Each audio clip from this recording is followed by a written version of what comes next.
Hello everybody, hello, welcome to the PFCC public meeting for Colchester District, which we're holding in West Mersea tonight because last year we held it in Colchester Town Hall.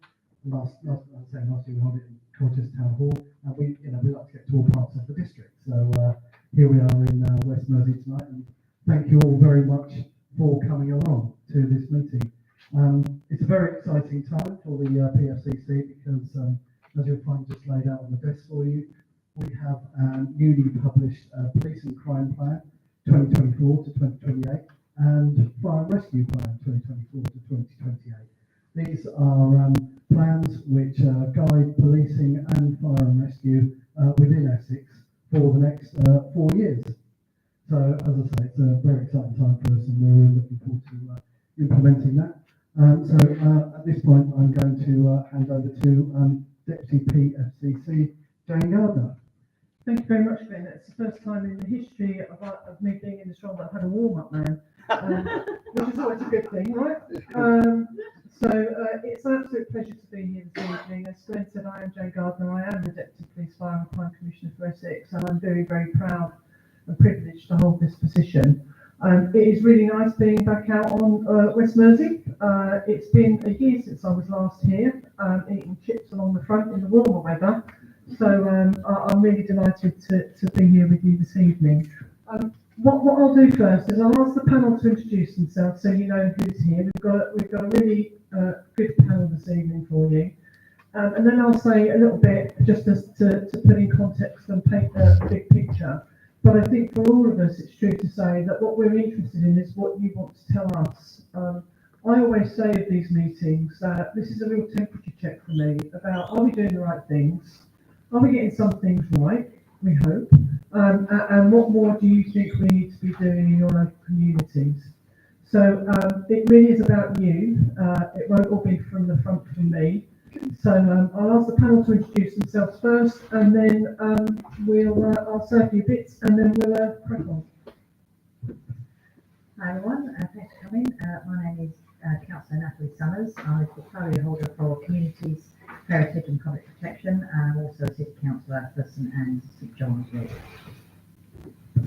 Good evening, Chief Inspector Colin Cox. I'm the Colchester District Commander. Hi, Chris Boyles. I'm the Community Policing Inspector for the town.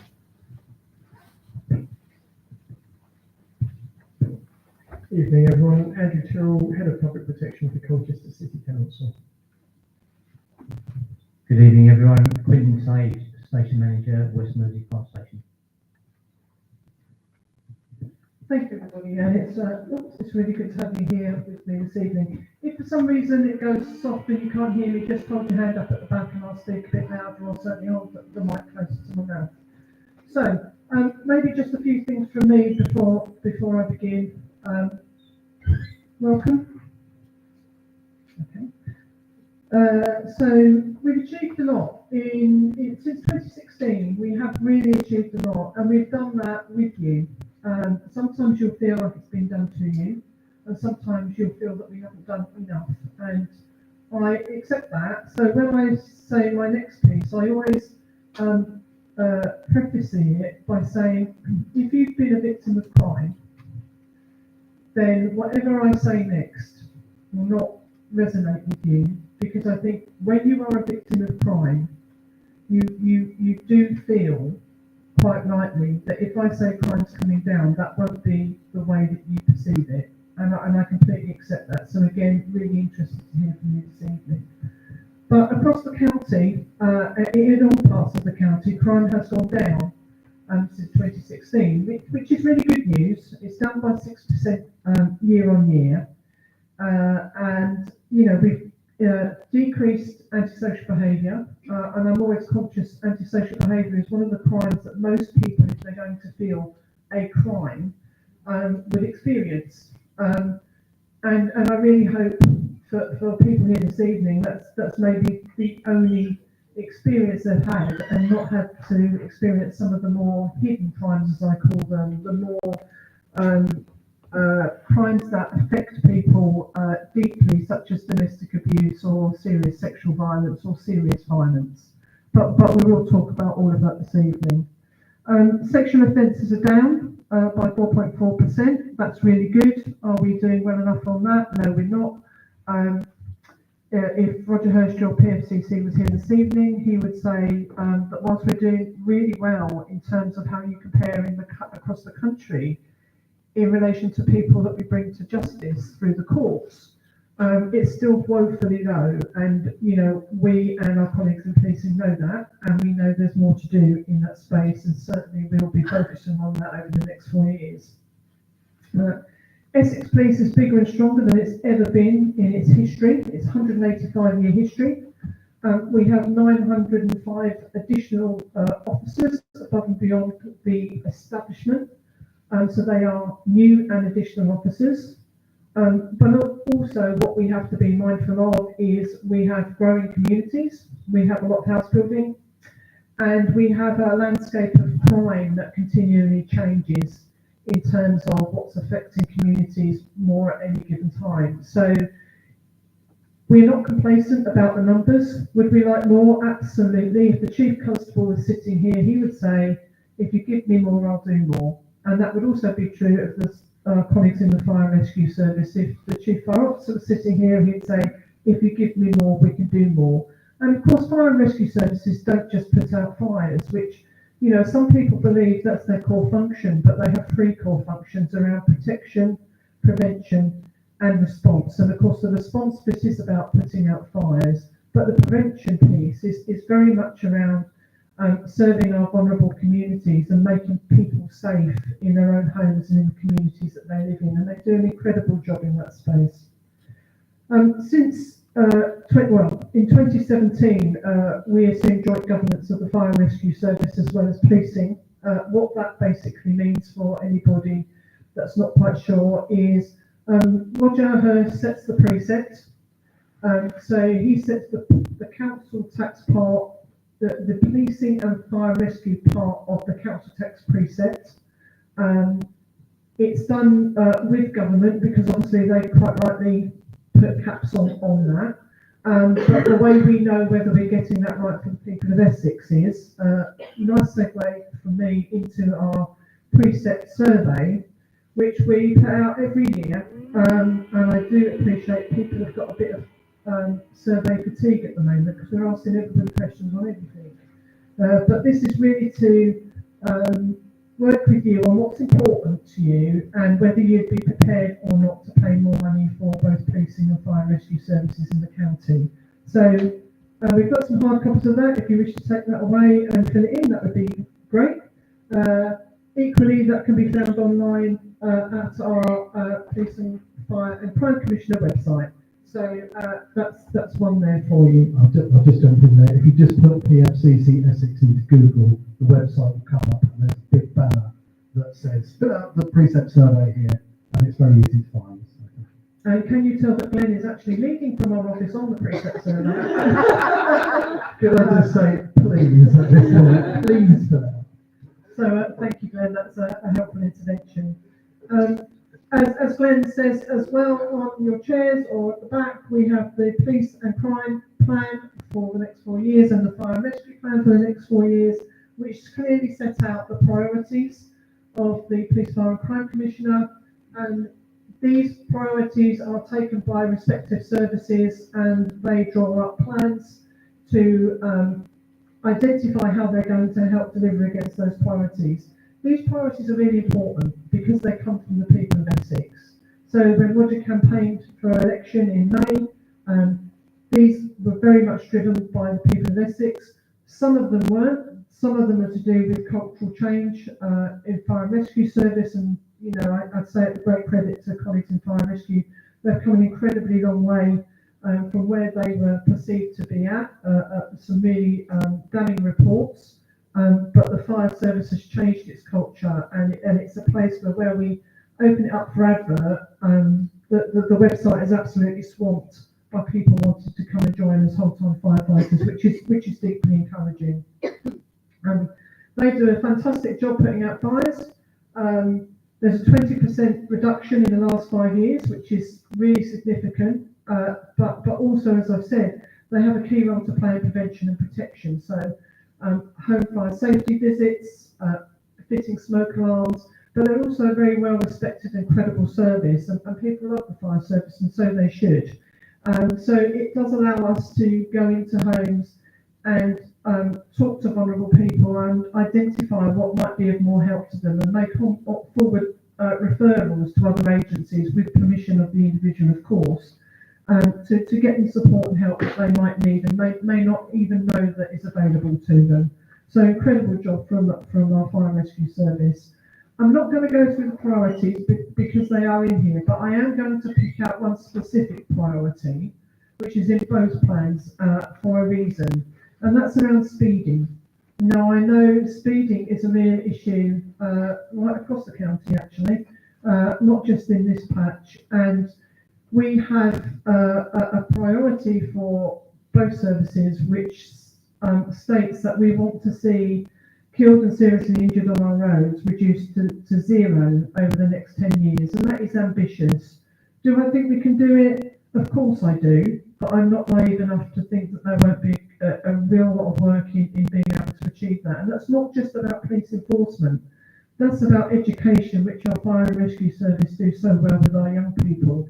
That's about the highways condition and what they are looking like and where we've got hotspots. So it's a real partnership effort, but I know and I expect that we'll have some questions about speeding tonight, and I absolutely welcome those.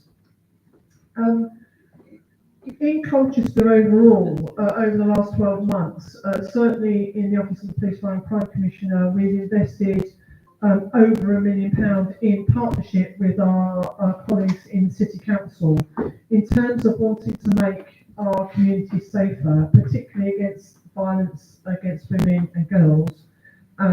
So we've done a lot of work around safer streets. So you may have heard of safer streets, you may not have heard of safer streets, but that's a real partnership effort between us all in terms of working with communities to identify what concerns they have, and that might be about street lighting, it might be about the general environment, it could be about CCTV, it could be about a range of things, but really wanted to work with communities where there was some very specific problems, to problem solve around those to see what we could do differently. And so we've had some success about and around that.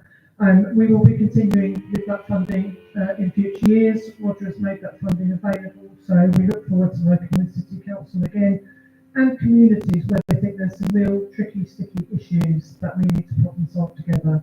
So lots of opportunities for us to continue to work with our communities.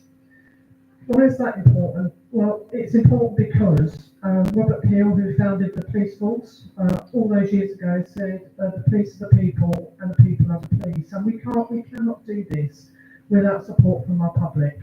You know, we have in this country we're very lucky, I believe, to police with consent. So we do that with the consent of the public. In other countries, they're not so lucky.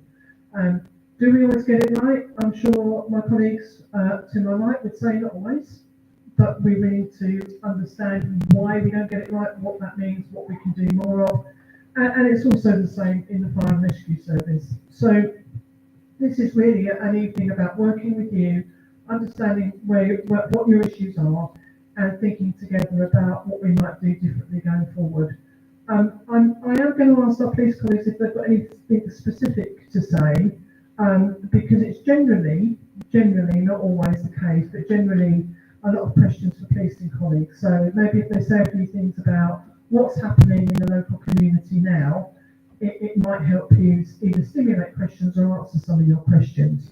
And I would also ask our colleague from Fire and Rescue Services just to say a few words about what's happening here on the island in terms of the on-call Fire and Rescue Service. So, Colin, if I could come to you first. So I'll just talk about some of crime data, because unfortunately we all like data and we all get blinded by numbers, etc. So overall, in the last 12 months to the end of September, crime was reduced in Colchester. You will hear that said many times. 8.9%, it's about 1,500 fewer crimes reported. There will be the argument that why is that down to the activity we're doing as the police, the activity the Community Safety Partnership are doing, all the other partners that are involved, or is it the fact that the public are reporting it to us? Well, at the end of the day, if we don't get told about it, we can't act on it. We use that information to target our patrols in certain areas. So it is important, and I keep beating this drum for many, many years, saying if you don't tell us, we can't act on it. There will be crimes that get reported to us that we won't investigate, simply because there aren't any viable lines of inquiry. And that's unfortunately the way of the world. There is nothing that we can do to solve that crime, but we can try and prevent that crime from happening again. We can put the safeguarding measures in place. We can provide crime prevention advice to stop it happening again. But ultimately, some crimes will stop at that point. Other crimes we can link to a series, we can find a perpetrator, or we can take them to court or some other resolution. But we need the public help. We're talking about working together. This is community focused. So it's about you helping us to do our jobs to make our community safer and stronger. So violence with injury has reduced in Colchester by 7.2%, 143 fewer offences reported to us. Violence without injury has reduced, we've seen 121 fewer offences. Sexual offences has also reduced, and robbery has reduced, one of our main areas. We have two types of robbery. We have business robberies, and we also have personal robbery. Personal robbery will generally be street robberies, those incidents where property is taken by an individual threatening fear or violence on the street. A business robbery obviously involves, as it says, a business, but with ours we've seen a slight rise in those, but they're connected to shoplifting, and that is just how that shoplifting offence has occurred. It's not this, I don't want to put the fear out there that people are being held up at knife point, at gunpoint in shops and stores. It's not, it's just how the shoplifting, someone's gone in and stolen something, and on the way out, they have been aggressive to a store manager or store staff. So therefore, it's a technical robbery as opposed to a shoplifting offence. Residential burglary is down across Colchester district. However, in Mersey, we have seen a slight increase in that area. Only small numbers, so we've seen an increase in one. But because you have low numbers in crime in Mersey anyway, small numbers make a larger percentage. Other offences in Mersey where that have increased, shed burglaries, again increased by 2. So we're only talking small numbers. Overall, crime in Mersey is down by 12.2%. So it's small numbers. But is there more we can do? Is there better security we can put in place? Can we lock our bikes with decent chains? Can we put security lighting up? And if we do become a victim of crime, what are we going to do to prevent that going forward? We might never get the property back. We do property marking surgeries. I know the CPT are regularly running bike marking surgeries. So if we find a bike on an individual, we track it back to a theft, we can then deal with it.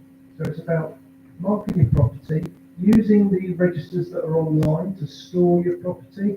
I've lost the name of the website that is used, but it's about recording all your details, putting on serial numbers. Ultimately, it's about empowering our communities to be safer and stronger. One area is, I've lost my train of thought now. ASB is down again, and that might be, people say, well, we report lots of things to you, but we're hearing about it on social media. Social media does inflate the fear of crime. You can talk about one incident, but if 10 people are talking about it, all of a sudden it becomes 10 incidents. So the fear can actually increase that worry. All right, so it's understanding if something's happened, report it to us, we can act on it. This is probably my biggest message. Thank you. So report, really, really important. And I'm just going to hand over to Spencer, who's going to say a few words about fire and rescue.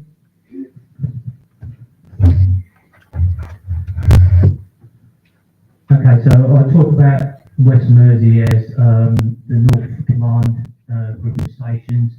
It's one of 14 stations that we have in the North Command.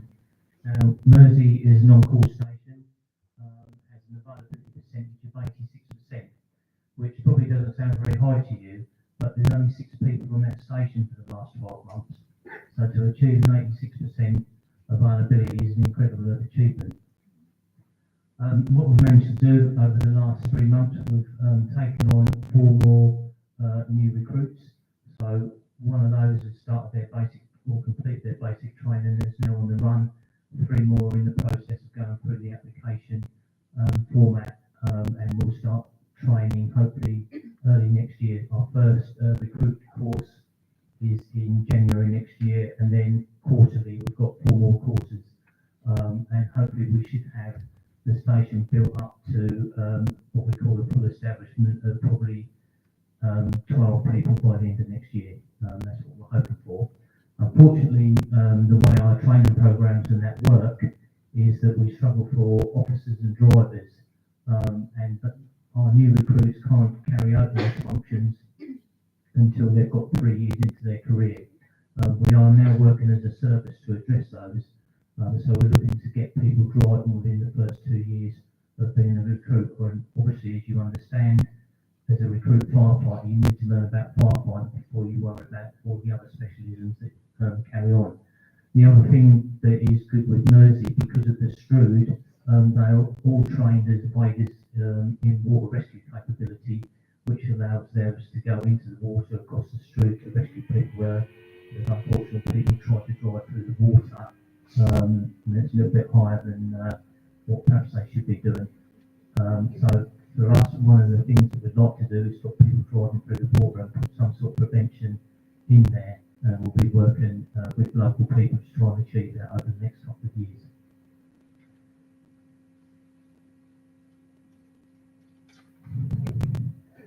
So as a district, up until the 1st of September this year, we attended 962 incidents. 401 of those were false alarms. So this is Colchester as a district, not just Mersea.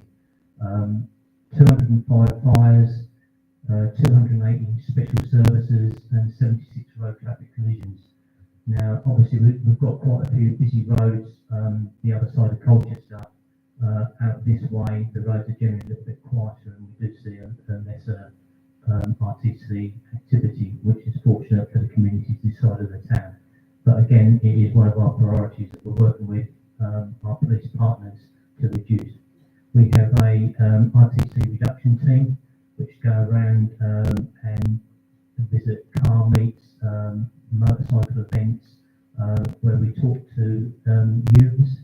We've also got our community education teams which goes around the schools, and certainly in the latter part of the school where people are leaving and looking to buy mopeds and then onto driving vehicles. Our community education teams will go in, talk to those, and we've also got visual headsets now that so we can sit people in like a reality car. They'll wear the headsets and they're like the passengers within that vehicle. And believe me, that's quite a frightening experience when you sit through that. But it is having the impact that it's designed to do. And hopefully we'll see a reduction of our younger drivers in accidents in years to come. As far as protection is concerned, so far this year we've carried out 225 safety inspections. That's on high-rise buildings, businesses and venues that members of the public will attend. So we continually monitor those premises, go around checking them. Our crews go around when they're not training or dealing with response activities. They're out in the community, visiting premises, and also going to people's homes, fitting smoke alarms and carrying out home fire safety checks. It's not only for those with normal hearing, we do impaired alarms where we've got vibrating pads for people that are blind, so that alerts them if this fire alarm goes off overnight or during the daytime. If they can't see or can't hear an alarm, there's a vibration pad. And we've got some new technology as well that we can use so we can support vulnerable people where we need to. Our local home fire safety campaign has been going on for a number of years now, and our mission is to make sure that every resident has working smoke alarms within Essex. So obviously all the new builds now, part of legislation, building regs is that they have to have a hardwired smoke alarm. So we're still trying to reach everyone else in the community to ensure free smoke alarms. So I've got details of free telephone numbers and email addresses which I can provide afterwards if anyone needs a home fire safety visit, or if you want to take the details away to pass on to anyone, then please do so.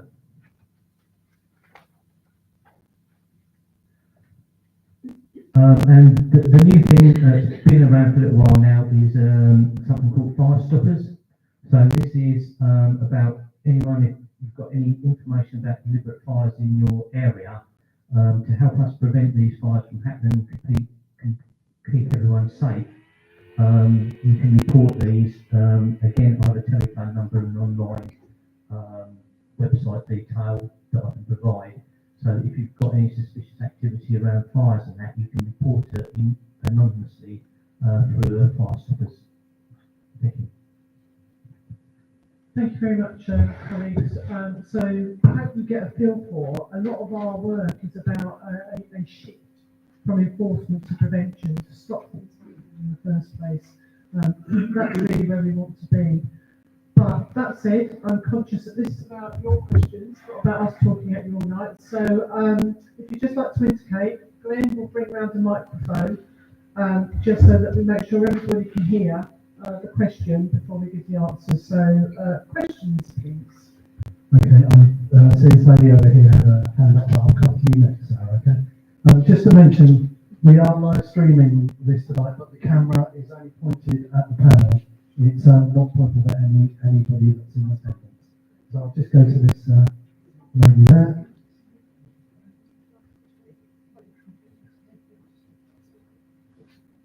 I think the first question was for yourself, Ms. Gardner. Roughly 3 years ago, you had done a live stream online and a promise that you would get in contact with myself personally. 3 years later, I feel compelled to come to a public meeting. Really right now, honestly, I should be in hospital. But after my treatment of Essex Police, still to this day, I have to be a voice for not only myself, but many others out here that are struggling currently. Now, I'm not going to name officers in particular because that would be inappropriate. But what I can say, one in particular, who I continuously reported, is still stalking to this day despite being sacked, or sorry, rephrase that, advised to medically retire. Me and my family have had to uproot and move home. We never ever should have been forced in that position. Not just myself, but other victims of that individual. That man is still able to walk to Mersea Island, targeting very vulnerable women with disabilities and God knows what else. Yet every single officer at Colchester Police Station and Essex Police HQ ignore those calls for concern. Not one single person to this day has given me and my family an apology, let alone any of the other 6 of the victims that was all swept under the carpet. And you have the audacity on this panel today to sit there and preach about safety of women and girls. Well, what have you done today to change that for victims like myself and many more out there? Instances recently in Colchester of young girls being followed, Colchester Police Station not taking it seriously. Girls are petrified to go out in Colchester without fear of their drink being spiked, being followed home, not being able to walk to work safely. And me, myself, in my line of work, I'm very passionate about keeping people safe, especially women and girls. So if it takes for me to highlight what you guys have all put me through, then so be it, because you knocked me when I was down and left me to a point where I nearly took my life. And it's this man you have to thank that I'm still here today, and my little girl, because without them, I dread to think where I would have been. But when is anyone, the crime commissioner, you know, the chief constable just sits in his office and hides under the radar, doesn't want to entertain any of this stuff. Meanwhile, victims like myself have failed and let down left, right and centre. And you yourself, Miss Gardner, promised me 3 years ago that I would have had a resolution by now, which has still not occurred. I've emailed Inspector Cox multiple times, Nick Elliott at PSD, the Chief Constable himself been copied into all of these emails. The Crime Commissioner copied into these emails. You know, is it really appropriate that I have to come to this measure? But clearly it is, because someone's got a champion for women's and girls being safe. And if it's me, so be it, because I'm past the stage of caring, to be honest. But when I see a perpetrator living locally, that his friends at Colchester Police Station are still openly protected, because if they wasn't, that man would have been charged by now. It really does make it very questionable, doesn't it, in terms of where your morals sit, in terms of keeping people safe, and I stand firm on that.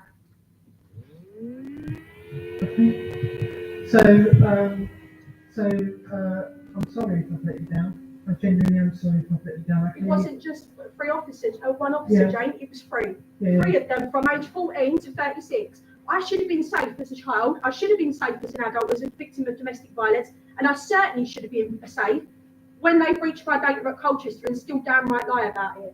And even then, when they breached my data, this local one targets me on social media. No disrespect, but if he wasn't stalking and up to no good, why was he monitoring my social media? He was abusing his police powers, and he still is, because his friend, the relative works for the police. Now, do you understand how I feel? I don't even feel like, tonight I'm only here because my husband's attended with me. I don't even feel like I can go out in Colchester anymore, meet my friends, take my little girl out. I literally go out of area. How is that fair, Jane? Tell me. How is that fair for anyone in my position? Well, it's absolutely not fair. I'm not going to sit here and say that is fair. And of course, I don't want you or anybody else to feel that way. And I do feel I've let you down from what you've said. I'm going to say this to you. For me, what you guys have done to me, and this is Essex Crime Commissioner as well as Essex, as far as I'm concerned, is bad enough. But this isn't about me. That's not why I'm here. I'm here to ensure the same does not happen to anybody else. Why? Because I'm a mum. I'm raising a teenage girl, and I want her to know in years to come that if she needs a police officer, they are safe. You can go to them. They will safeguard you. They will look after you. Whether there's domestic abuse, they're going to have your back and they're going to champion for you as a victim. That's what you should be promoting. And you talk about prevention. I've sat and I've even offered help to Colchester Police Station. But until they change it and apologise it for me, why am I going to help you guys with my skills, which I absolutely can do, and help others when they can't even apologise to me? So thank you for coming out this evening, and thank you to your husband, for coming with you to make that possible.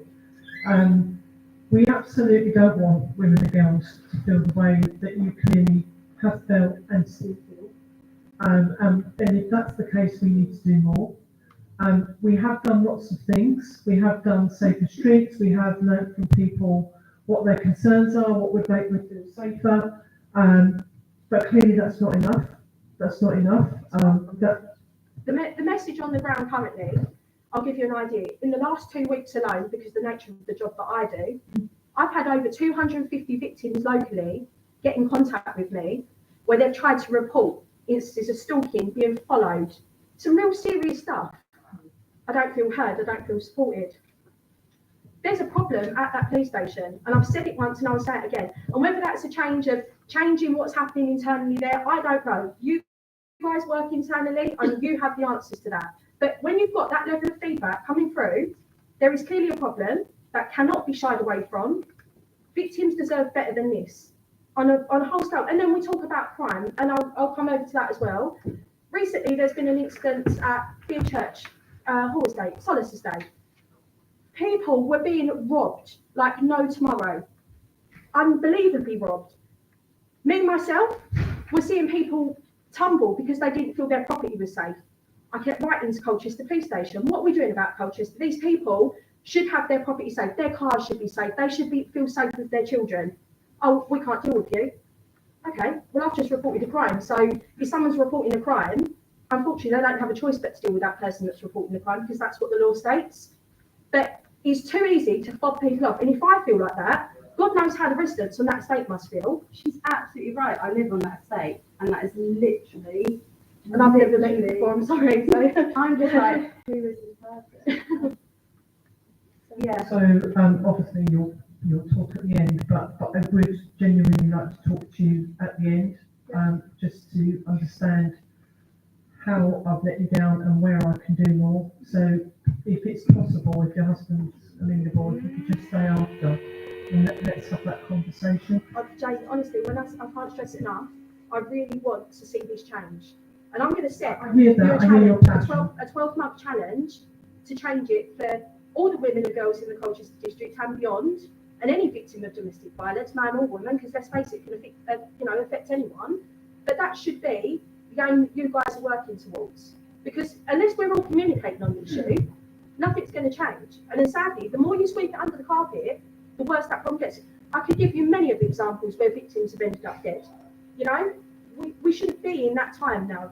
It's come on so much since then, and I'm sorry to be the voice, and I'm sorry to say it how it is, and you have to do it here, but this is my only way to voice it clearly. Yeah, and I don't want you to feel you have to apologise for having a voice. If I wasn't willing to listen to your voice, I wouldn't come here this evening. I completely understand, and I can hear the passion, so I know you want to change it, so there's no doubt about that in my mind.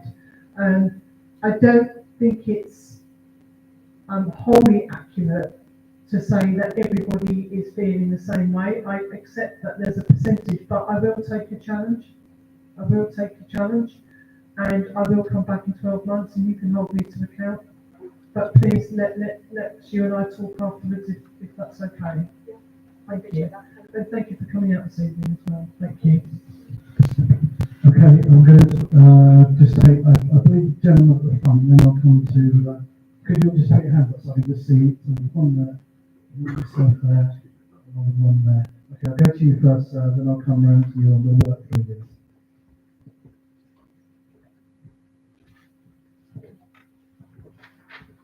Here you go.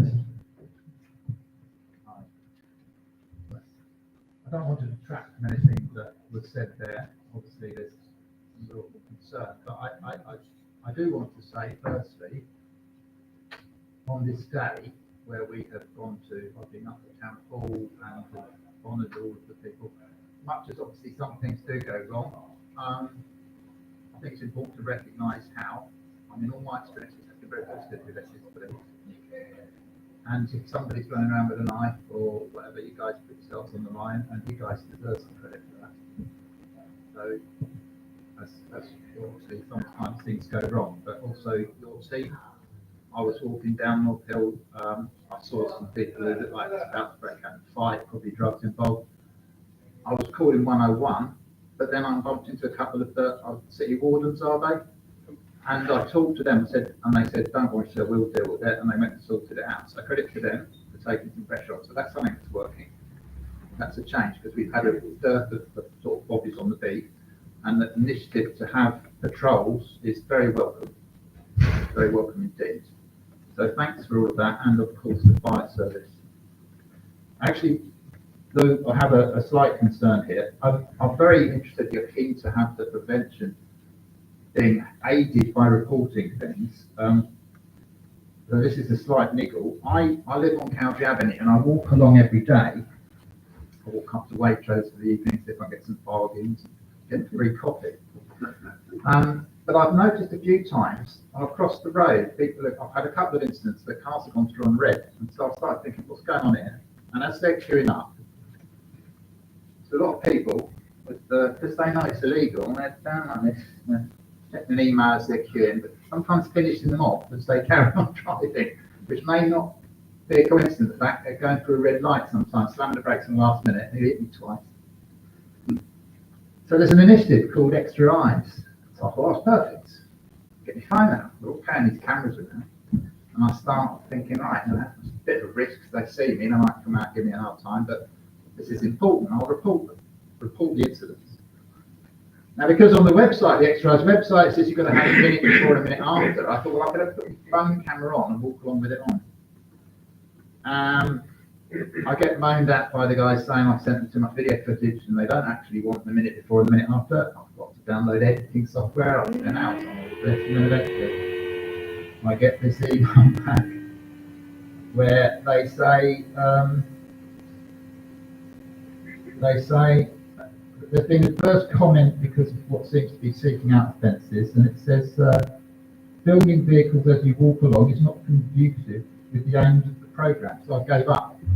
If I can see usually, if I'm in about a 20-minute walk, when there's two traffic, I'll usually see off the order about 4 or 5 people who are illegally typing as they're driving along.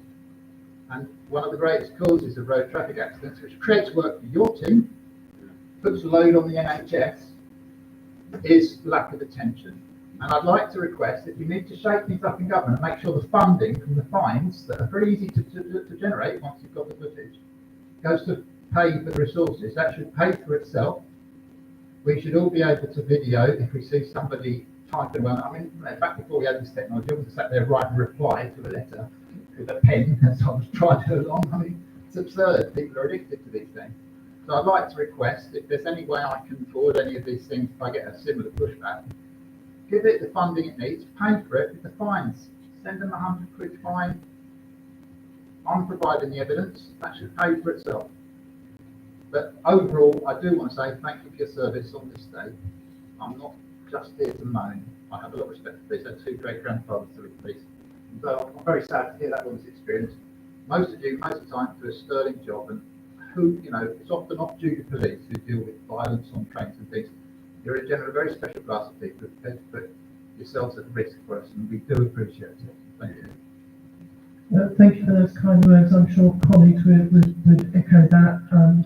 It's nice to hear that when we do get things right, but where we don't, we need to put them right. So not negating what you've said.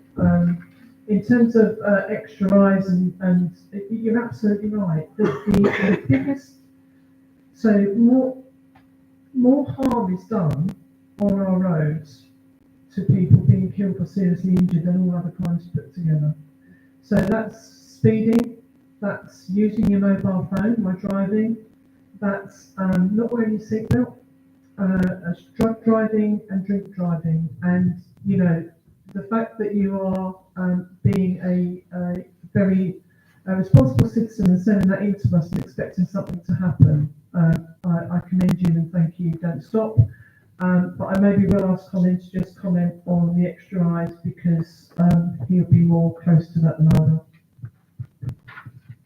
Well, as a community police officer, inspector, chief inspector, I've always been pushing the Extra Eyes scheme campaign, been promoting it.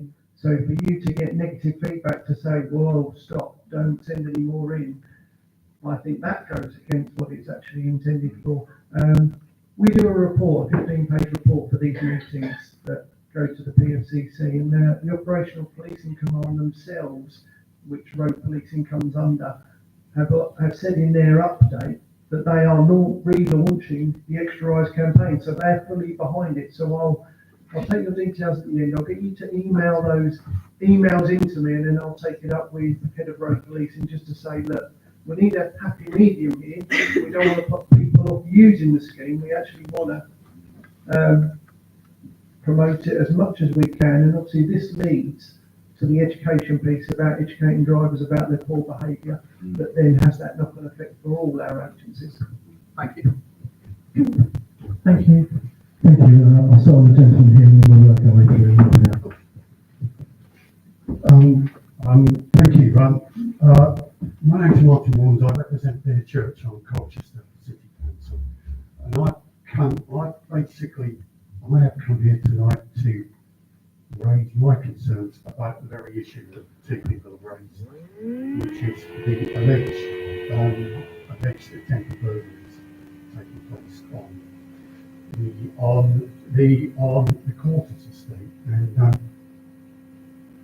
I recognise that the police do a sort of difficult job, being a local council, you can't help but see that. And I recognise the good relationship that I and my fellow city councillors have with our local neighbourhood, you know, a recent team, so I would like to put that onto the record.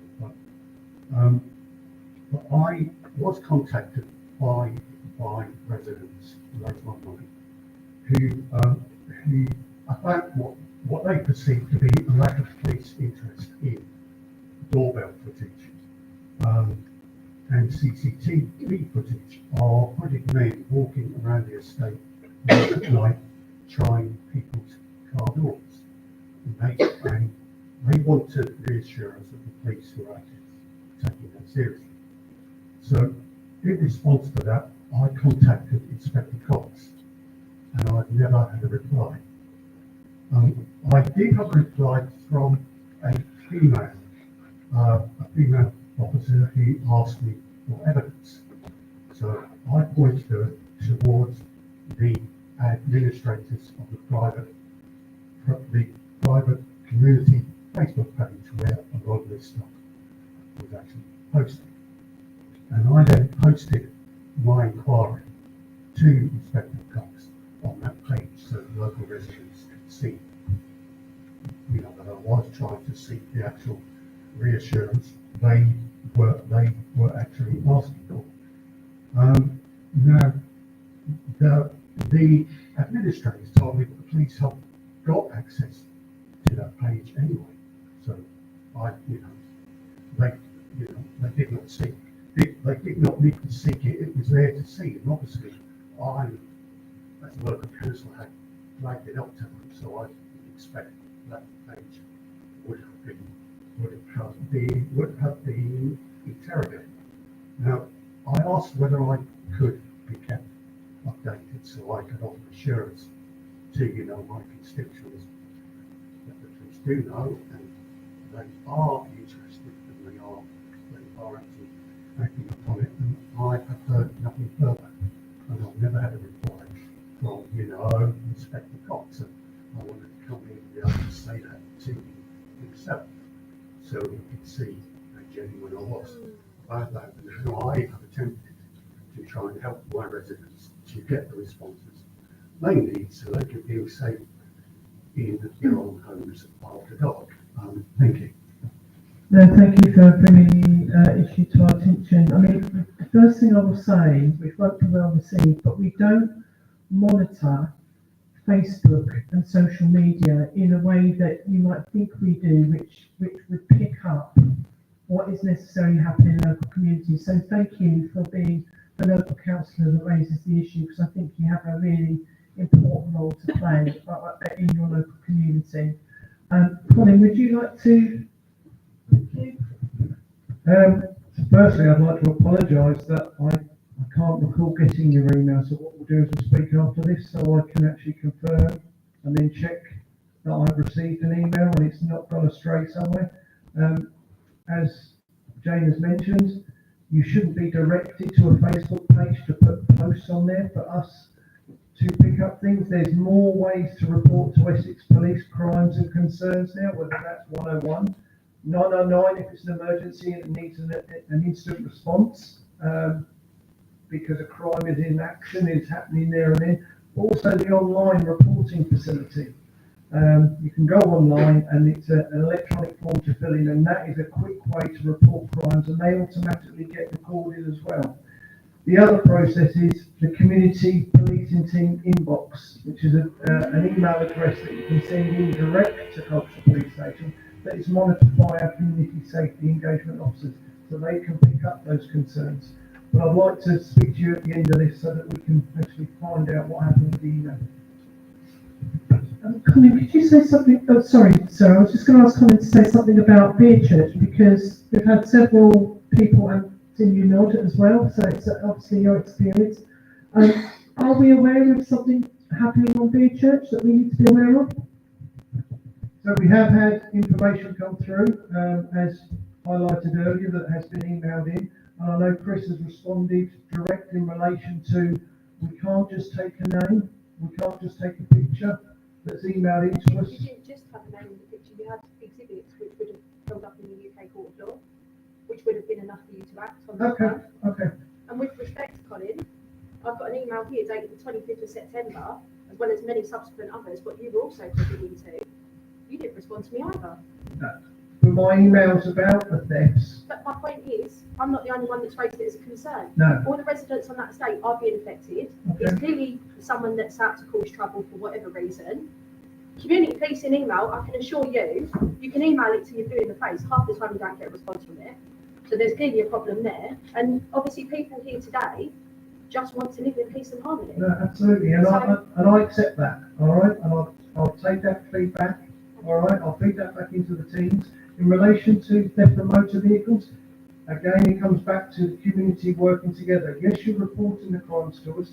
We have strong neighbourhood watch coordinators who go out giving crime prevention advice. We're piloting a scheme in Colchester where we're trying to educate visitors to Colchester, because some of those crimes aren't people that reside in the wards. Some of those victims of crime are actually visitors to Colchester. Can I give you some advice, if possible? In my experience, where this falls down a lot of the time is the lack of engagement between police and probation. Now, I know myself in terms of where that method of communication falls. That's what you guys need to work on. I shouldn't have to tell you this, Colin. This is there staring all of you guys in the face at Colchester Police Station, but that is the reality of the situation. That person in I'm not going to name for obvious reasons, but that person is a known service user of probation service, so I'm sure they've probably got conditions in terms of licensing and everything else in between. That's down to you two to liaise, not the public. No, but this is a whole system approach. If we can prevent the crimes from happening in the first place, that's one way of stopping it. If there's an individual that is a service user of probation, that's where our integrated offender management team come in, who manage those licensing conditions, and they pick up on the intelligence reports, and they feed that back to probation, who have I would say, more powers than us, because they can enable recall to prison powers. So that interaction does take place with our priority offender management teams, who do that linking, who monitor those licensing conditions, if they do have licensing conditions that they can be enforced against. All right, so that link is there. All right, it's done with a different team, but that does go on. All right, but what I'd say in relation to the theft of motor vehicles is there's more we can do as a community. We can lock our vehicles, we can report things to us. I know there's some eyebrow raisers in relation to simple crime prevention, but 18% of my theft from motor vehicles, 18%, nearly 20%, is people are leaving vehicles unlocked and loose change is being stolen from centre consoles. That's being reported to us, that's going on the figures, yes, but could we have prevented that crime? With a lot of things, prevention is better than curing it in the first place. Yes, we'll deal with any individuals who are committing that crime, but we need evidence in relation to that, all right? And when we identify a series, we tackle that with the community policing team. We put in additional funding to increase patrols. You might not see high visibility patrols, we might be conducting plain clothes patrols, because if you see a police car, no one's going to be doing anything, but if we can have plainclothes officers out on patrol, that will help reduce and also catch people in the act. Thank you, Colin. There's other questions to come. I know that, but I was just speaking to Andrew. Andrew Tyrrell, as you said, works for the City Council, the chair of the Community Safety Partnership currently, and I just wonder if there's something we need to explore with yourselves around. We have had a lot of success around Safer Streets bids, which seek to make an area safer. And I was just saying to Andrew that I think maybe there's some work we should and could do, because there's another round of bids coming up, and let's think together about what we need to do, what we could do to make Beechurch a safer place for its residents. Thank you. Okay, moving on. I realise I've got a gentleman here and I've got a few questions over there, but I'll come to you.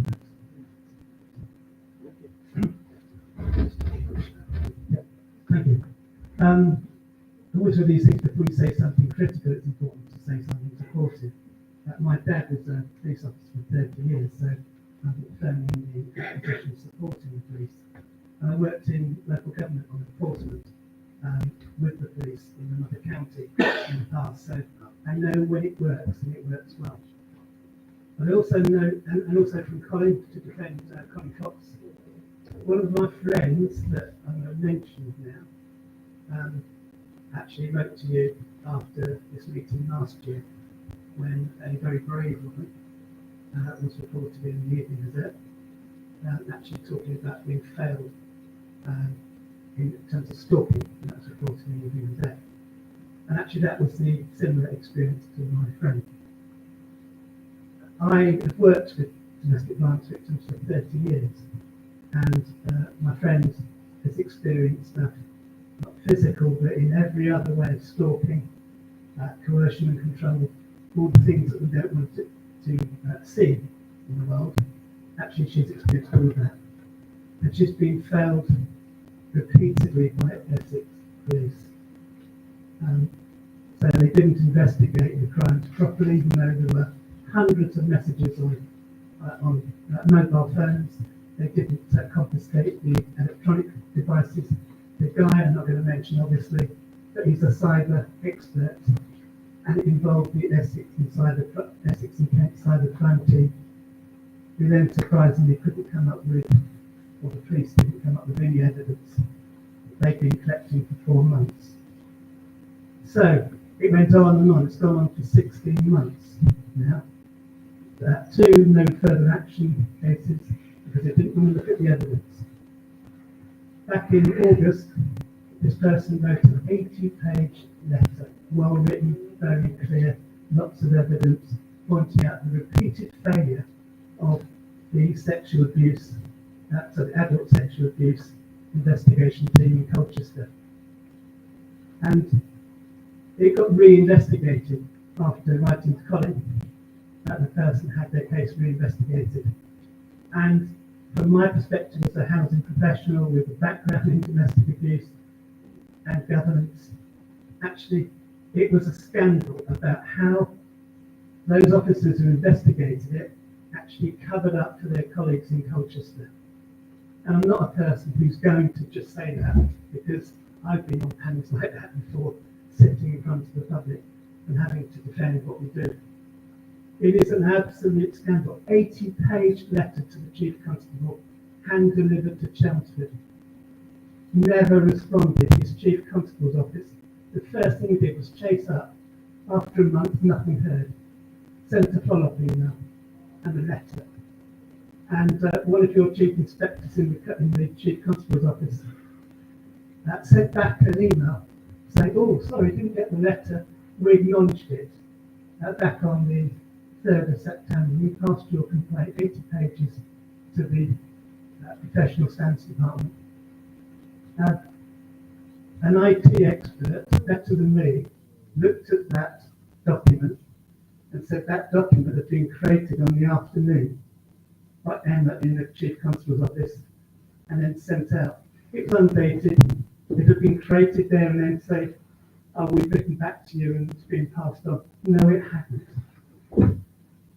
And she's written 3 other letters to the Chief Constable, never responded.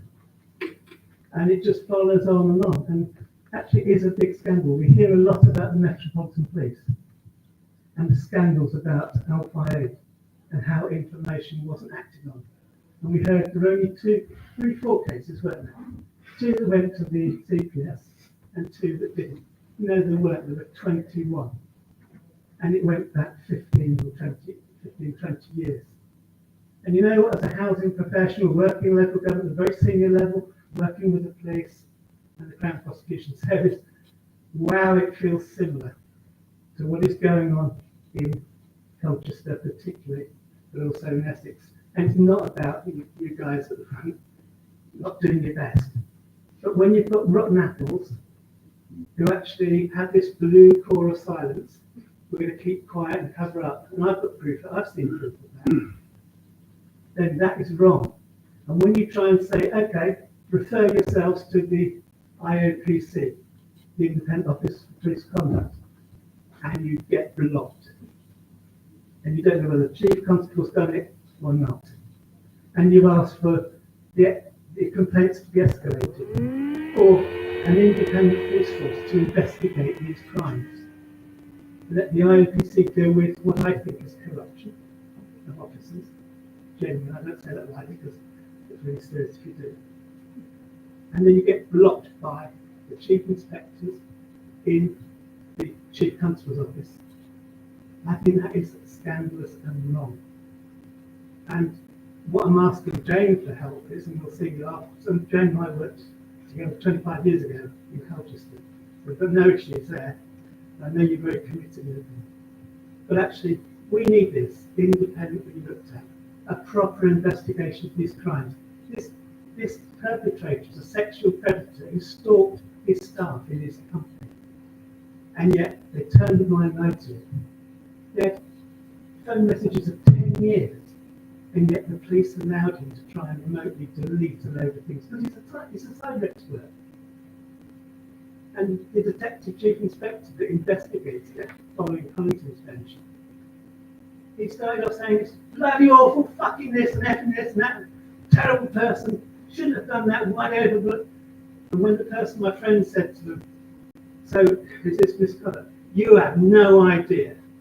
And yet now we've gone back on it and denying, oh, this person was groomed, the officer was groomed. Oh no, I didn't say that. So you see somebody that boasts about their work in the net and how they want to do people justice. And then you hear them knowing back. It's really sad. And my friend was at the same point of view, thinking about taking their own life. And actually not being able to pay. I put in, because the fire service were too slow, 162 days to respond to this merit request for a visit. I put in a fireproof letterbox. I fitted the locks. I fitted the extra cameras so that she was okay with that.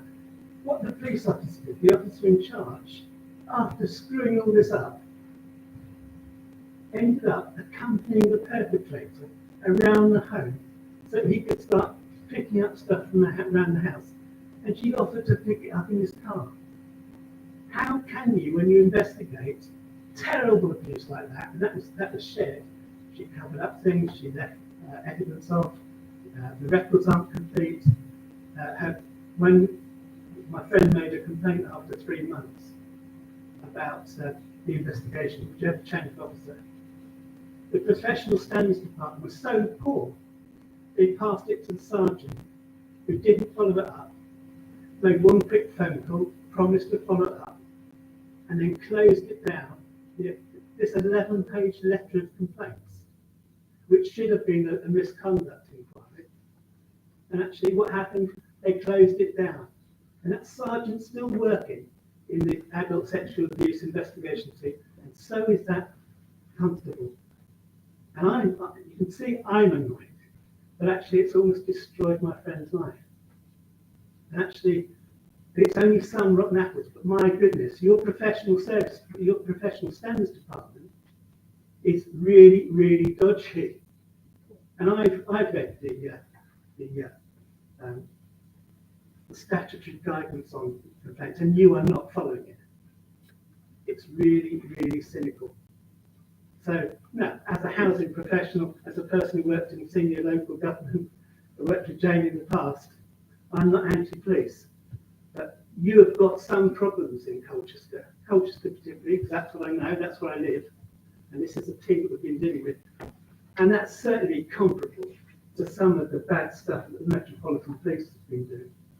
But what I'd ask, and maybe we'll talk about that afterwards, is actually, I'd like you to say, no, I will pass this over to the IOPC. I will ask for another force to investigate these crimes, because we talk about prevention.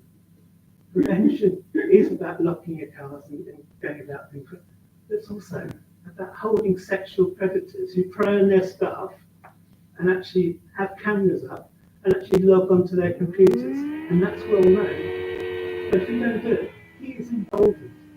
He's really confident now. This friend is going through the course. My goodness, he's lying through the course. He's getting away with it. It is really, really bad. So I don't want to knock the police, but I do want my friend to be protected and other people to be protected. when you get an 80-page letter and another 7-page letter and another 5-page letter.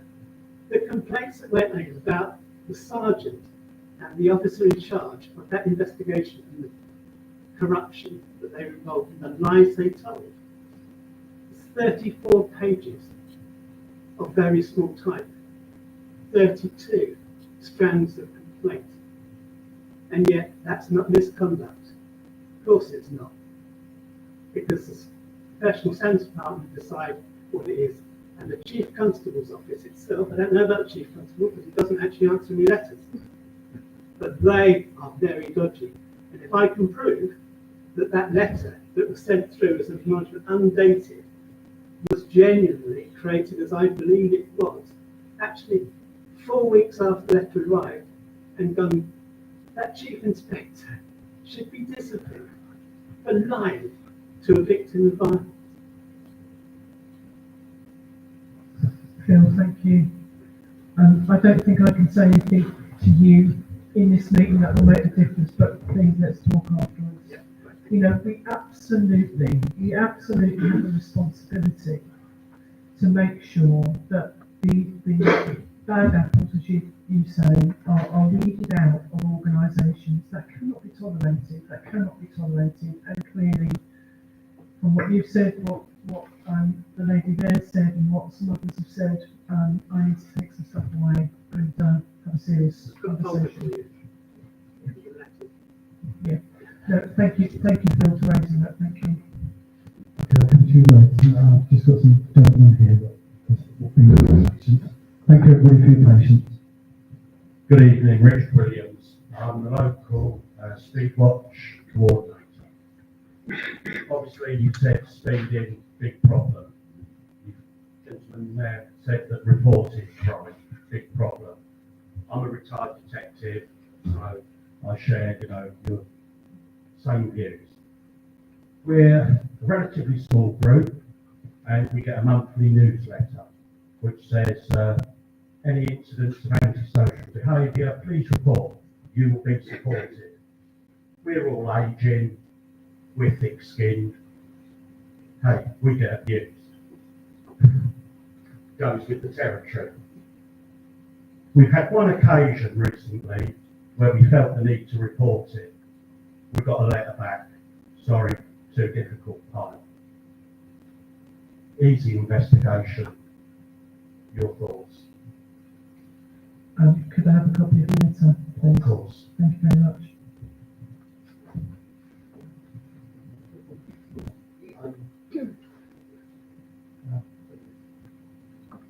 Just following on from what Richard said, I was a party to that incident. But I had one previous to that, which involved a neighbour of my daughter's coming around and having a go at me about my daughter's dogs barking incessantly, which they did to. And as he walked away from the conversation, which was a bit one-sided and a bit nasty, he said to me, well, I can always come back with a shotgun. Now that was reported on the website, which says you'll get a response within 24 hours. That hasn't happened in either of the two incidents we just talked about. When I eventually did get something, it was an email saying, I've been trying to ring you, you don't answer your phone. I sent a reply straight back saying, I'm on the phone now, you can ring me. I'm indoors, you can ring me on my home number or my mobile. The response was, I'm too busy to ring you. Send me an email with what actually happened, which I did. That was about April, May time, nothing since. The question to you is, how many reported incidents do you not ever deal with?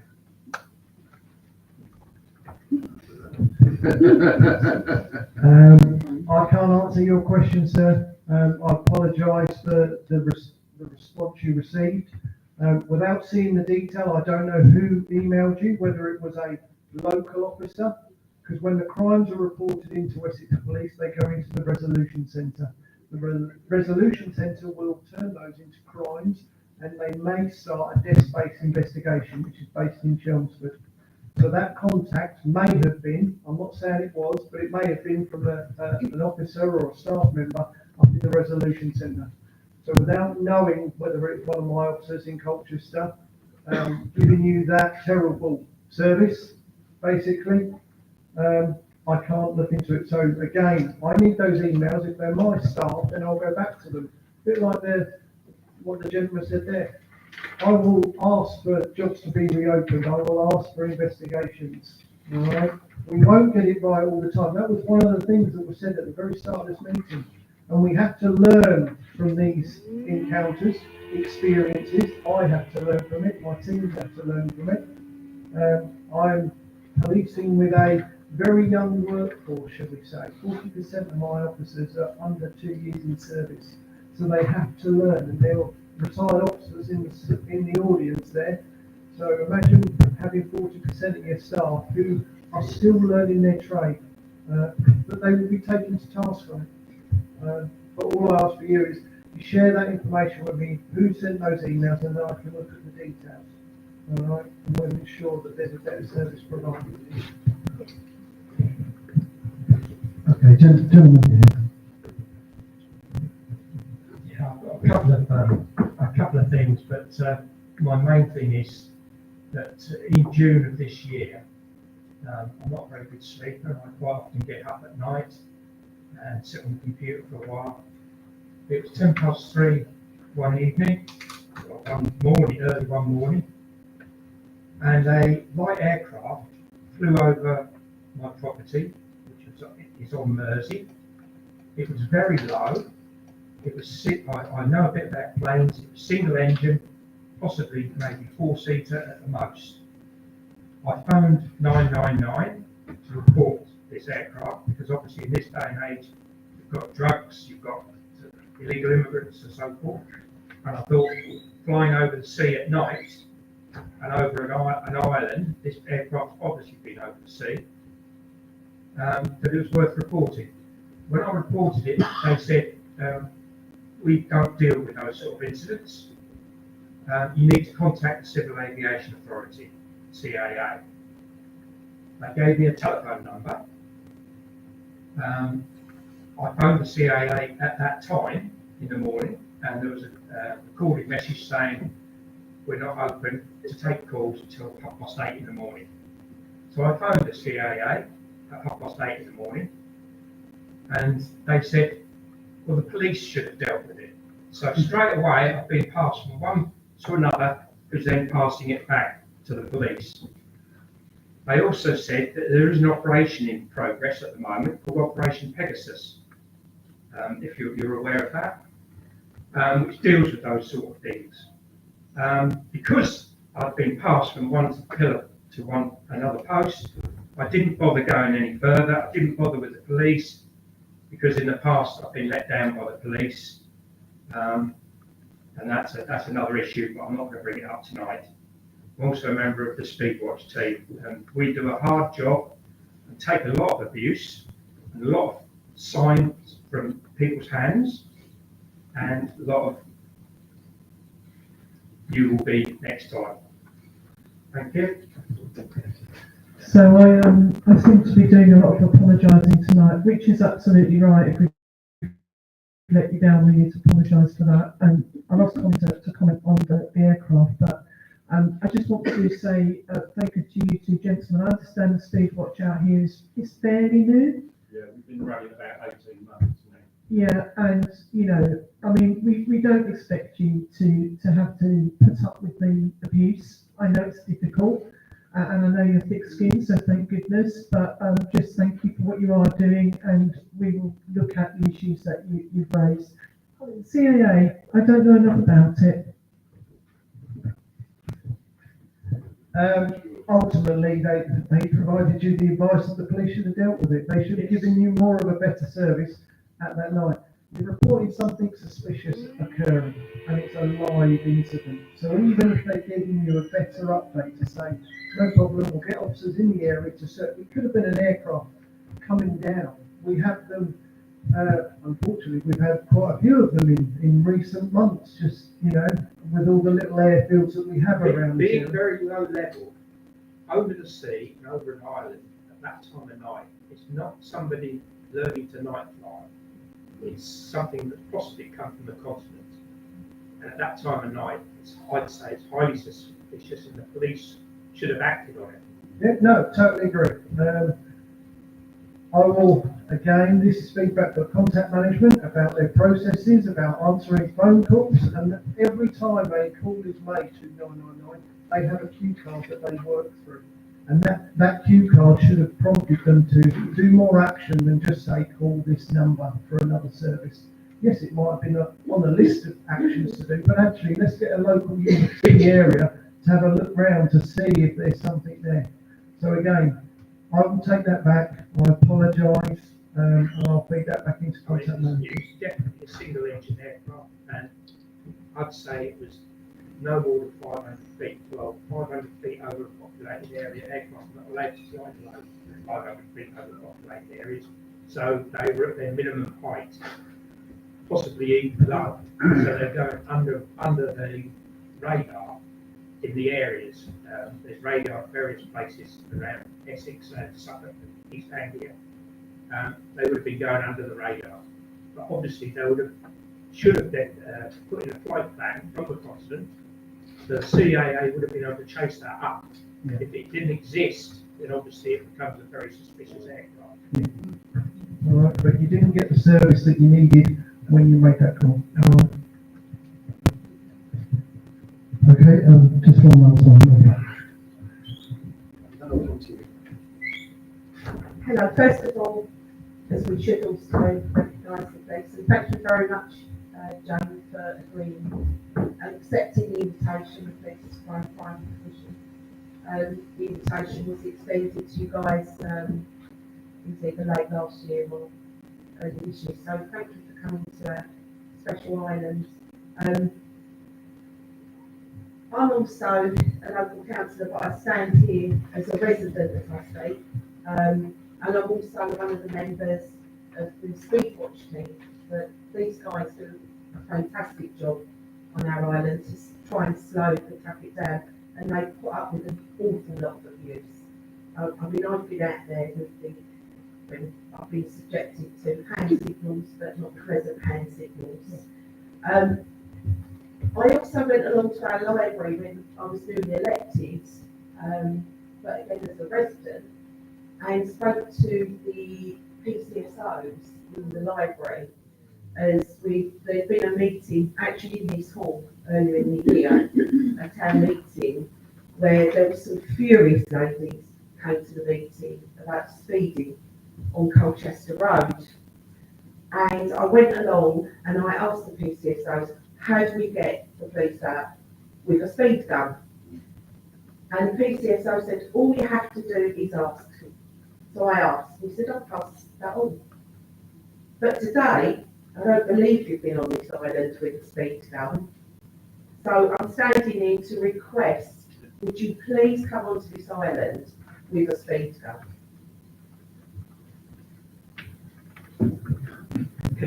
Can I say something there? We've got a PC here who has actually attended, this is Andy here, who has attended with us with a speed gun with another constable from Colchester. And he did actually pull somebody over for speeding at the time. So yes, we have had on the island, but not independently traffic, etc. Okay. The challenges we have with traffic is coming out with where the need and the demand necessarily is. If the issue is speeding, that's something we can tackle locally with our local cops. We also have TrueCam. Has TrueCam been explained? I'm looking at the community speed watching back. So TrueCam, your devices are monitoring devices, aren't they? And you do the sheets, and you know that gets fed back in, and then they will highlight if there is a particular excessive amount of speed, and then there'll be a deployment of a road policing unit. Where there isn't, we can utilise TrueCam. TrueCam is evidential camera capture. And we've got a TrueCam in Colchester. So what we'll do, I'll go back to those PCSOs that said, yes, we'll have a deployment, and it didn't arrive. Our PCSOs are trained on TrueCam, and that allows for an enforcement evidence capture to be taken there and then. So there's no stopping of cars when they're whizzing past. That capture is taken. That memory card that's full of those that have exceeded the limits is then sent to Billericay, they download, they get the FDN through the post, basically. What I need to do is make sure that we can get a TrueCam site out here in Mersey.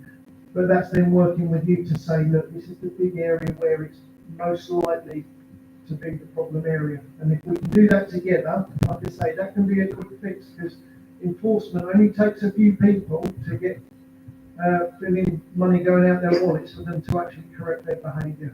All right, so if I can ask that we work together on that with the CPT about identifying a location, Chris can push through getting a site authorised, and then we can get the deployment of the tree cam that we got at Colchester, Nick, and then we can start really targeting some individuals. All right. That sounds great, thank you. I did speak to you earlier, Jane, as well, because as a group, we are actively looking for funding. We was going to apply to the PFCC funding that's opened on the 2nd of December, but if I pop you an email, the funding that you was talking about before the meeting started, perhaps we can have some information about that. There is another issue as well that I'd like to speak about. As my friend here has mentioned, this chap in front of us, Peter Guy, does a wonderful job on this island. We're very, very privileged to have this volunteer police officer on this island. However, I was wondering if you might be able to help, because this police officer has to go all the way to Colchester as a volunteer, to come all the way back to do a shift on West Mersea. It seems ludicrous that he's got to go off of the island to come back.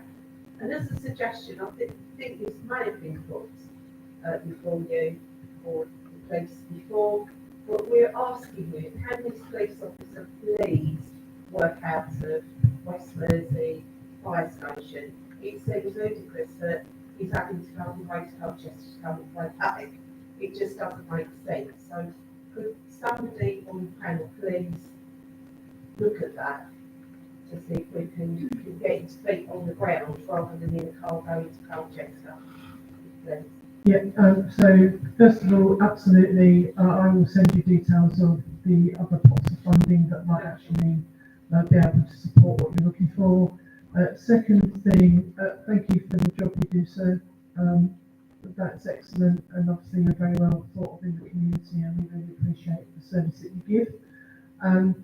Thirdly, I've actually taken that issue already and raised it with the Chief Constable, and I'm waiting for him to come back to me, but Colin might be able to say something more, or you want me to wait for the Chief Constable's response? I'm aware of the issue. It's been raised before, previously, through the PFCC office. The challenges that we face with this, and I was a district commander in Braintree and Uttlesford prior to coming to Colchester, and we had a lot of community special constables, and they're invaluable to the service. They live and work in those areas. Woodson was the flagship. It had 5, great team. We had Nels Cone, Houston, etc. And obviously, we have only one in the whole of Colchester district. Parishes are signed up to it, but it's the recruiting for the specials which is the challenge, and for people to be almost invested in their own little area, which is great. The challenge to be deployed from the fire station, which we do have access to, but at the moment we only have access to it as a drop-in to keep officers out of patrol for longer. So there will be some security issues that we have to overcome in relation to the powder spray that the officer carries is a firearm or classed as a firearm, so that has to have proper security. The radio itself is obviously got to have its own security in relation to that, and also any other documentation. So there are barriers to it. It's not to say it's not impossible. It's just we have to overcome these stage by stage. And whilst I'd love to say, yes, let's get a room and an office in that fire station, there are people in data protection sitting in an office in headquarters that would say, yeah, but you've got to think about this and you've got to think about that. So it won't be as quick, but if it's supported by the PFCC, then maybe we can move some mountains and make it happen. Also, if I could just comment on that, I've been in service 3.5 years. before I hit the ground, this conversation was happening. 3.5+ years on, the conversation is still happening. Could we have a timeline on it, please? Well, let me finish. Sorry. So, I'm aware of the security issue. I'm aware of obviously harbour and the firearms element of that. Having said that, I'm also aware that the law provisions for firearms to be kept in private dwellings. Is it not unsurmountable that as opposed to a dedicated Home Office owned facility could be considered as well? But can we have a timeline, please? I can't give you a timeline. As I said, this is between the PFCC and the Chief Constable to make this happen. This isn't a District Commander, Chief Inspector going, yes. In relation to the firearms provision, they would need to amend some about Essex Police policy before they made it. So again, they've got to make some amendments there. So I get that firearms are held in private dwellings, but this is Essex Police, and this comes under their responsibility as well. I appreciate that. 40+ years in public service, MOD, and police and military, and obviously now serving as police. I totally understand that policy is one of the biggest obstacles in any environment to overcome. But there is a potential solution. That's the line. So the commitment I will give you is that I will make sure that the PFCC, Rogerhurst and the Chief Constable, Penjunian and Harrington meet regularly, formally, and it's recorded. I'll make sure it goes on that next meeting to discuss that, and I'll also mention the potential solution that you've offered there. One last thing, can I just say, my friend behind me, who is a friend, wasn't primed by me to ask the question. No. I've also known your friend a long time, and I know she'll ask the question she wants to ask. Okay, lady here has been very patient. Good evening, everyone. I'm conscious I don't have my glasses. I'm quite conscious of the time, Jay. Quite happy to take mine offline. What I thought I was coming here to ask a question about tonight, which is something that I feel quite passionate about, I felt was just in isolation to myself. Clearly, it is not. So I'm just going to read my question out with some statistics for you. Jane and I regularly meet, so I feel that I am quite passionate about stalking and harassment. And I am quite happy to champion that for anybody. And thank you very much for sharing your experience tonight. It takes an exceptional amount of bravery to do that, and it's extremely triggering for me. It's even harder because I work in it. So Absolutely. working with it and then living in that situation with those individuals. So let me try and be your voice as well as an advocate for you. So obviously I came here saying I have some serious concerns regarding the current handling of complaints within Essex Police. Could you confirm whether PFCC's office is aware of the significant delays of reaching IOPC statutory timescales for responding to complainants? According to Q1 data, Essex Police logged nearly twice as many complaints as comparable forces in just Q1.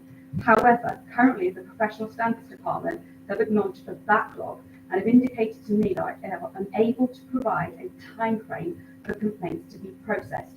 Now, anybody who's been through the complaints process knows how distressing and traumatic it is. And in relation to the IOPC, if you escalate to the IOPC, well, I escalated mine in November of last year and I'm still waiting for a case manager to be assigned. It is a difficult process, but please persist and stick with it. However, Q1 reports stated that the initial contact would be made with complainants within 6 days in Q1. I'm aware currently in one case it has taken 50 days and that complainant is still waiting. It took in this case it took 37 days just to log the complaint, although they did issue a reference number within 2 days. Issuing a reference number is not logging a complaint. In Q1 data, they said complaints were logged within 3 days. I am concerned if they're classing as issuing a reference number as logging a complaint. It's completely different to actually documenting the strands. IOPC statutory guidance states that complaints should be logged without undue delay and that contact should occur every 28 days. This is clearly not being adhered to.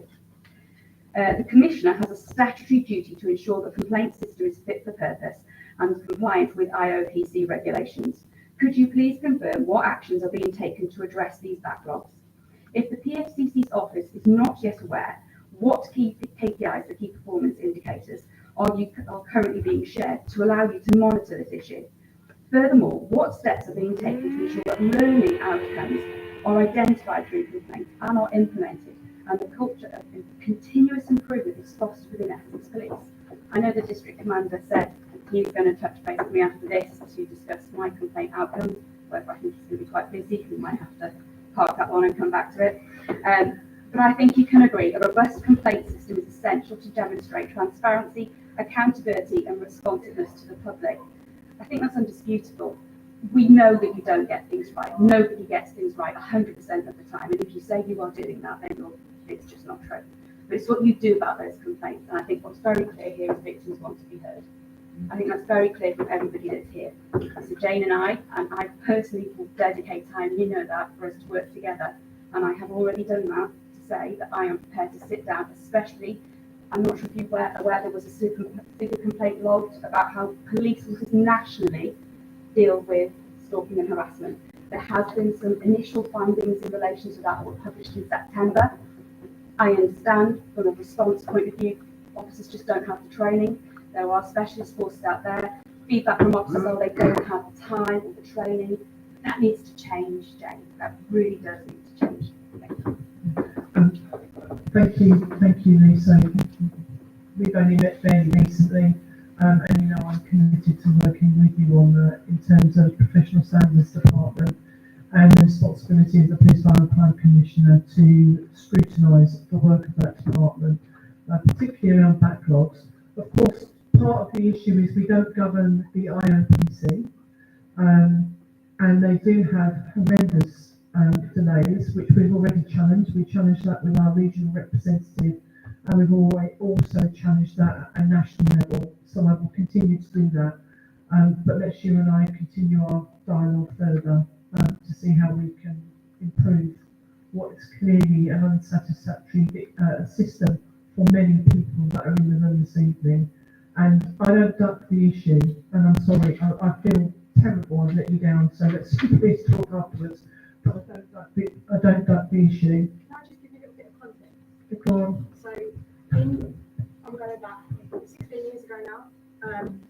I went through domestic violence, and the OIC on my case had targeted me as to go on a date with him as the OIC on my case. And I walked out of that police station. I thought, Christ, this is bad, but maybe you didn't realise how bad, because in the moment when you're struggling with other matters, you don't see that red flag. Now I see it clear as day. But from then to now, you've had 16 years to improve that pathway for many victims, myself and many others out there. And what I can't grasp is why that change hasn't happened. And it's not just on you, Jane. A lot of it, to be honest with you, in terms of my own contact with officers and much feedback that's on the ground, is even some insensitive comments from officers. Like yesterday, for example, someone had approached me and said, "Oh, this officer's told me he's going to make my world better. He's took me on a date." And I'm thinking, but he's not. He's manipulating you. That shouldn't be happening, but it still is happening. And that's what you need to get a grip on, and fast, because I hate to say it, and I'll be the elephant in the room, Sarah Everard case is a prime example. Met have been scrutinised, but to date, Essex have had no scrutinisation in that particular regard publicly. I've written to all the powers that be, right up to Parliament level, and I'll continue to do that because victims deserve better, like I'll continue to echo. I agree with you. Thank you. So I'm really sorry I've kept everybody much later, but I did want to give everybody the opportunity to ask questions, and I think I'm going to get another one before we leave. So can we make this the last two? Just a couple of actually, we're drawing to the end. Because I do want to have the opportunity to speak. I'll just ask this gentleman's own, and I'll come to you. Okay. Martin Parsons, I'm the local Colchester councillor for this area. This is going to sound trivial, so I apologise to people who've had really horrible experiences. We've got an awful lot of older people on this island. We've got twice the average percentage of people aged 65 plus. Lots of them would be really, really happy to report things that they think are suspicious to the police. We get told when there's kind of low-level stuff, just report it, because it builds up the police. I pass that message on, but people keep telling me it's far too cumbersome a process. Could that be looked at, please? Maybe just a simple app for reporting low-level crime that doesn't take 10, 15 minutes to do something, so that it can build a picture. Yeah, people will see a car parked at 10:30 at night, regularly, a couple of people in it, lights off, it's waiting for something. There's something suspicious there, but they're not going to report it because it's too cumbersome. Thank you. Your point's well made. I'm not going to promise an overnight solution because everybody in this room will know the technology and the policies to get things in place. It will take some time. Can I just say that there is a neighbourhood watch system on the island, and by all means report it to Neighbourhood Watch. So, as an interim, that would be something. How do Neighbourhood Watch get that information to the police? Yes, they can, through their coordinator. Can I just chip in here? So, Martin, for your benefit as well as anyone else, obviously I work very closely with Neighbourhood Watch on the island. One of the messages that goes out, obviously, to repeat what Chief Inspector Colchester said earlier, report stuff to us because we won't know about it otherwise. If it's not urgent, I can speak to people locally and at the very least put intelligence reports in, particularly if there's not an urgent situation. The council are in the loop, and it does happen that they communicate outwards. People do go to the council for me to in turn get in touch. There might be messages that not got out to everyone, so it's like every message needs to be revisited every now and again. But I'm another conduit to get stuff into the system. Neighbourhood Watch, the downside of that is that a lot of people pass it on to the coordinator and then step away, at which point it becomes hearsay. And we can't do lots with hearsay. So there's probably more to be done education-wise, but there are options. Thank you, that's a really helpful offer. Okay, I've got a gentleman who has been very patient. Thank you. Good evening. This is City Councillor Kemal Çukoğlu for Castle Ward. In October, I had a three-party meeting with the representatives of CO1 North Residents Association and city wardens in Colchester. One of the main concerns of the residents was about hotels that are being used as temporary and emergency accommodation on North Station Road. It came to my attention that in Sea Trade House there are people who are from Norwich, Chelmsford, London, Bedford and Birmingham, and there are individuals accommodated in Sea Trade House who prove that they have a connection to Colchester. Residents are very concerned about the extreme concentration of vulnerable people on North Station Road. The area became a hotspot for antisocial behavior, drug usage, drug trade, and littering. This is having a dramatic effect on residents, businesses, as well as those visiting Colchester and people waiting around bus stops. Therefore, could the Commissioner assist us in installing an appropriate camera in that area? And also, I'm planning to organize a reclaim the night and street walks with residents and wardens. And both myself and residents will greatly appreciate if we can have a police officer join us in these walks as well. I would like to express my disappointment that despite raising my concerns in the previous meeting, that hate crime isn't mentioned once in the priorities. It is again not mentioned in this booklet, and the performance indicators mentioned in page 20 for protecting vulnerable people does not mention any action on supporting victims of racism and misogyny. This is despite the fact that according to Essex Police Hate Crime Report, Islamophobia and anti-Semitic hate crime increased more than 100% in Colchester, and racism, ableism and transphobic hate crime also significantly increased. Lastly, I would like to thank Essex Police for joining myself and City Centre wardens in conducting special operations over the summer to identify and take action against antisocial behaviour in City Centre. It would be great to have similar collaborations to make city centre safe during nighttime too. And following what other residents share, I would like to mention that CARA, which is Center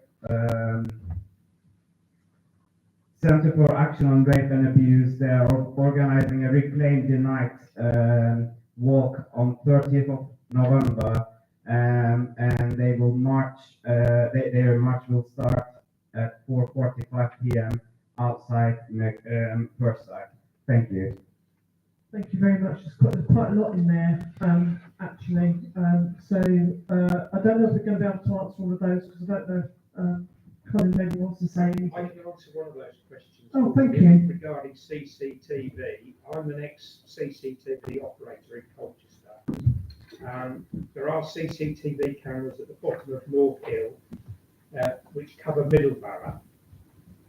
There's also, well, when I left, there was also a camera on the roundabout at the bottom of Bolton Hill, but that was inoperative. There's some problems with getting it fixed. But North Station Road, the cameras at the bottom of in Middleborough, they'll reach, and they can zoom in on the movable cameras. They'll reach quite well to the bridge over the cone there. But looking down the road, it's a long way off. There needs to be a camera further down that road. But there is also cameras on Albert Roundabout that are movable, and they can look up North Station Road. But again, distance is a problem.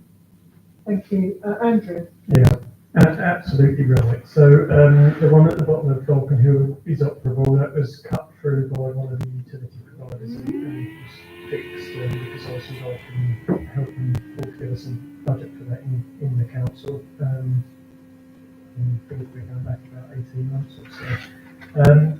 The latest CCTV camera that we added was in the Priory, which was a #1 hotspot for the city centre, and one of our hidden jewels, but not desirable for people to spend too much time at for various reasons at certain times. So we've tackled that one.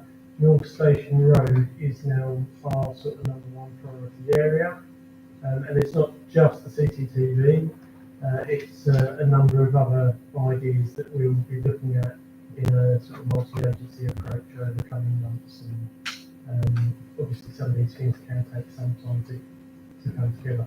I know Councillor King, the leader of the council, has offered to meet with the ward councillors to understand some of these issues, and I have also offered to attend that meeting so that we can understand some of those issues and coordinate some of these things.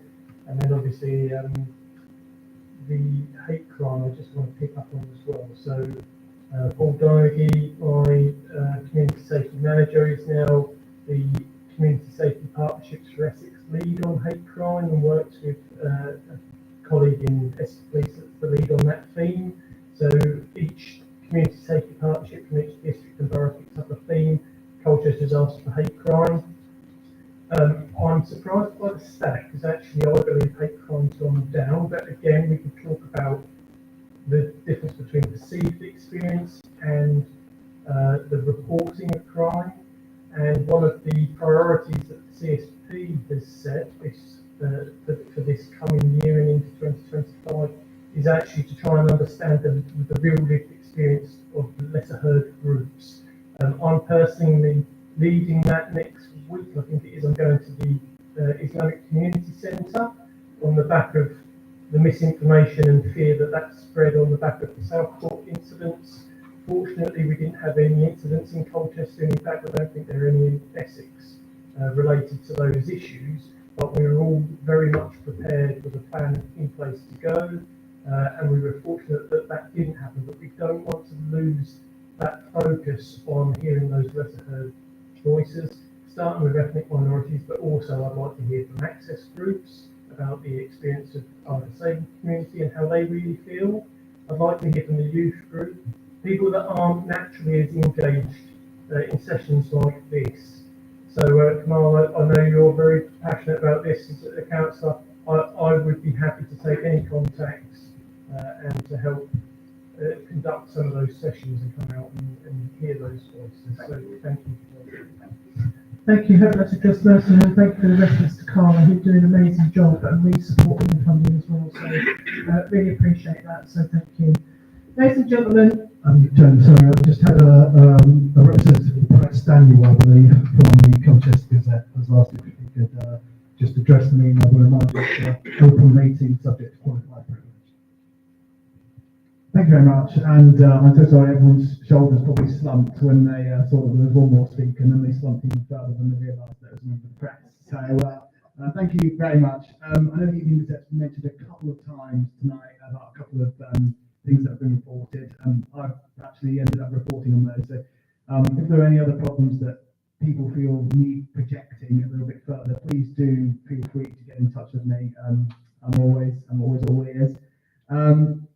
First of all, I should say I actually have had a non-media experience with the police in the past few months.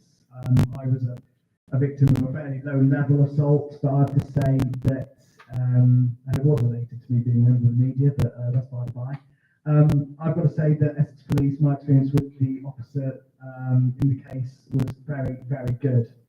Her name was Chloe Winfield, and she was excellent. She was in Chelmsford, not in Colchester, so sorry, Colin. But she was very, very good, and you know, I know there are a lot of bad experiences people have, but one experience that I had with her was very, very good. Secondly, I know a lot of misconduct. People have mentioned police misconduct tonight. I've attended police misconduct hearings, which are open to the public and the press, and you know, I think on the whole, from what I can see, Essex Police do try and deal with these cases very, very seriously, and they are, for the most part, very open, and they will put out press releases saying we have released this. You know, this is somebody who has been basically struck off from force, but clearly there's a lot more work that needs to be done. Victims of sexual incidents. I mean, I sit through a lot of sexual abuse trials, rape trials, sexual, you know, really serious crimes, and they affect me just covering it. I get, you know, I have to really work to detach myself because they're incredibly, I mean, they're just grim, and they're, you know, life-changing in a bad way.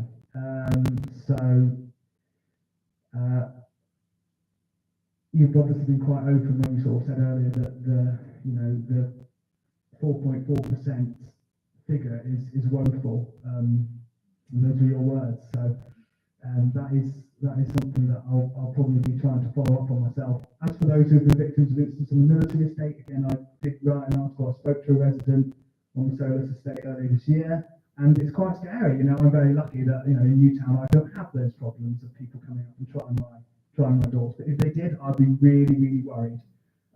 So I'm very thankful to whoever's, you know, spoken to me about that in the past, about the military estate, because it's very unsettling. Lastly, I know people have spoken about speed watch. I drove on the way here, I drove past, really caught my eye.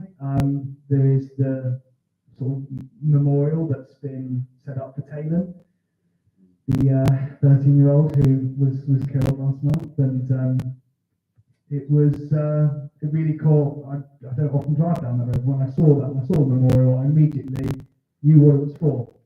And I know there are a lot of local councillors who work really hard. This isn't a police issue necessarily. They work hard trying to get County Council to put some more speed restrictions on that road. But you know, that covering incidents like that is horrible, and it affects, you know, a lot of people. It affects, you know, reporting on it, but obviously that's a fraction compared to how it affects the victims of those crimes. So I just thought I'd give a really quick rundown on some of the things that you've said tonight and some things that I've covered, and indeed if there are other things that people would like us to cover and feel aren't getting enough attention, then you're very welcome to contact me. So thank you, and thank you all also for being very open and taking my question right to the very end, because I know people have been waiting very patiently to speak one to one. So I'll shut up now, but thank you all, and thank you for listening.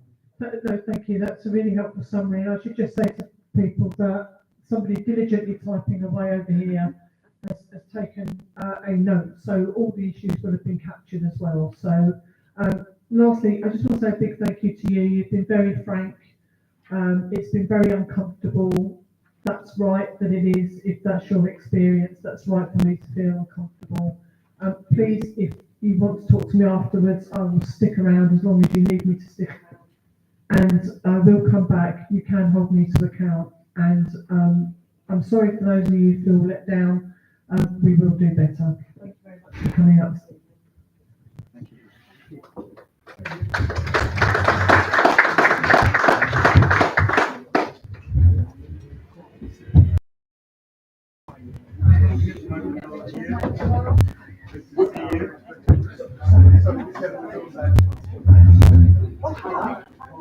Hello, I'm going to give some contact details straight away, and I'll give them